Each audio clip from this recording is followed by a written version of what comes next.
Ang buhay ay parang isang nobela. May mga kabanatang puno ng sakit, ngiti at ligaya. Ngunit mayroon ding bahagi na puno ng pait at paalam. Pero sa bawat pahina, may aral na nakatago.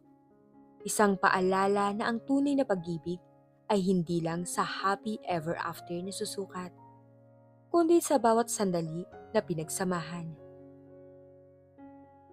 Sa gitna ng magulong kalsada ng Maynila, kung saan ang ingay ng mga busina ay mistulang pang araw-araw na simponya ng pagmamadali.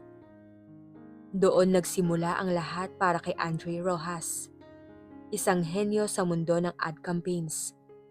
Ang kanyang isip ay laging nakatutok sa susunod na deadline, sa susunod na kliyente, sa susunod na henerasyon ng brilliant concepts. Ang kaniyang kotse, isang makinis na executive sedan, ay parang extension ng kanyang personalidad.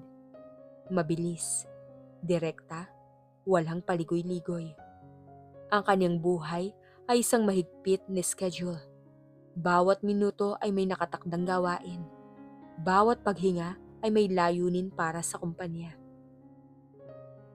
Ngunit ang araw na yon, isang Lunes ng umaga na puno ng pangako ng isang abalang linggo, ay naging ganap na iba.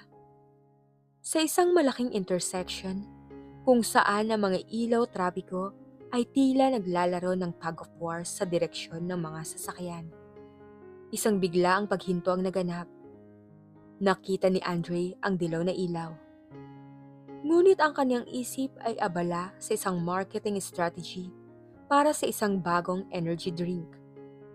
Ang kanyang utak ay tinutornilyo ang mga catchy slogans at viral concepts. Huli na nang mapansin niya ang pulang ilaw. "Ano ba yan?" Bulong niya. Mabilis na inapakan ng preno, ngunit huli na.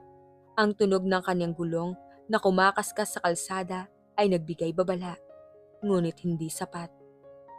Isang lumang van, puno ng kakaibang kagamitan at tila gawa sa mga scrap metal at pintura, ang kasalubong niya. Ang van ay tila isang naglalakad na obra ng sining, na may mga abstract na guhit at kulay na sumabog sa bawat sulok nito. Ang tunog ng metal na nagbanggaan ay nagpatahimik sandali sa magulong kalsada, na sinundan ng mga sigawan ng mga bystanders.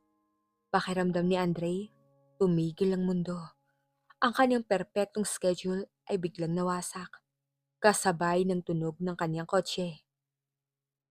Aray ko naman!